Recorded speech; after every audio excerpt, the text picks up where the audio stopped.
Was the data lost, or we just didn't know where to look for it? No, the only data that was lost was for the one project, which was in Ukraine.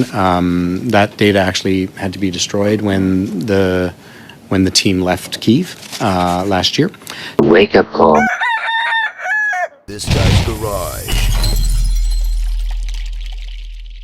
Like and subscribe. It's A.G. Hogan. Looking at your report 4.3, you mentioned the audit only looked at bilateral development assistance. Is there a specific reason why, or why not others, or what other ones are there?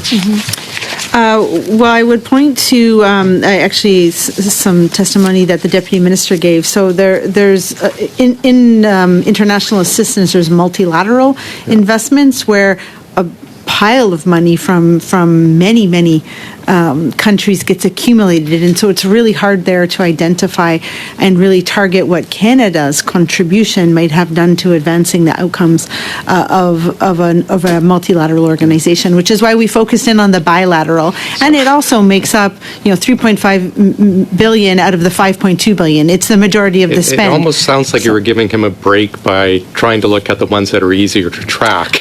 Well, I was trying to focus in on where we can truly assess the value of Canada's investment. Right. So not at all to give them a break, but to be able to target and show the value to Canadians. Great. Jumping over to 4.15, and Mr. McClellan, this may be more for yourself. The AG writes, to conduct our work, we needed Global Affairs to provide documents. Department didn't provide all docs. Said they were too difficult to locate, not available to audit, didn't keep data repositories, left on computers that he couldn't access. I'm flummoxed how we could have billions of dollars being spent, but we couldn't track. But have every one of these, what I think are really relatively simple issues, immediately addressed? And then how did it get to this? So in part, it's that there are multiple systems that teams are working on. So Global Affairs, as a large amalgamated department, has multiple IMIT systems but I mean, that are being used. Bill's no longer with us. We can't access the data on his computer. Yeah. Yeah. It's 2023. Exactly. So those types of problems will be immediately Was the resolved. data lost, or we just didn't know where to look for it? No, the only data that was lost was for the one project, which was in Ukraine. That data actually had to be destroyed when the team left Kyiv last year. So all of the other documentation has been retrieved. The problem is exactly as you pointed out, is that it was long and laborious to do it because it required bespoke activities to find all the documents, which is not at all, it's a huge gap in our system. We have a long-term solution, but the long-term solution we can't wait for the long-term solution, and that I think is the real benefit of the audit. What's long-term to you? How many years? The overall project, Patricia can speak in greater detail. No, I'm just looking for a ballpark. How many years? When you say long-term solution? So up until the end of 2026 is the entire project. The interim solution will be immediate, which is the ability to have a single database where all project information is stored and easily accessible.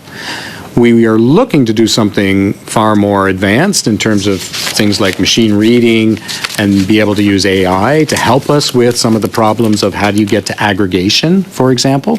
But that's to come in this larger project of the Transformation Initiative. Yeah. How much is your department looking for in the main estimates and the budget for funding for this fiscal year? This fiscal None, I don't think. Have that handy. Sorry, I'd have to get back to you on that specifically. Okay. Mr. McCullough, do you want that answer? Yeah, no, I can look it up, I'm Okay, sure. thank you. 4.40, I can just read to you, and this is, I found, kind of the most disturbing line. We found Canada's feminist international assistance policy included commitments on how funding should be spent, but no goals related to specific improvements in the circumstances of those who benefit from the funding. I Have you fixed that? And Ms. Hogan, are you satisfied with the response to this specific issue or to your report that we can get to that?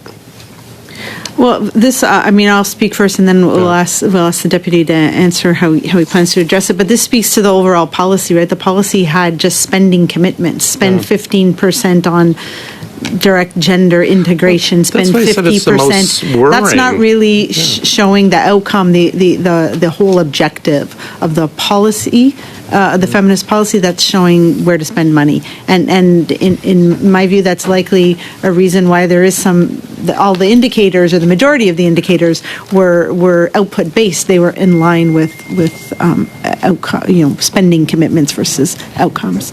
But perhaps the deputy would like to talk about solutions. Yeah, I will have to come back to that, but I am hoping for another round.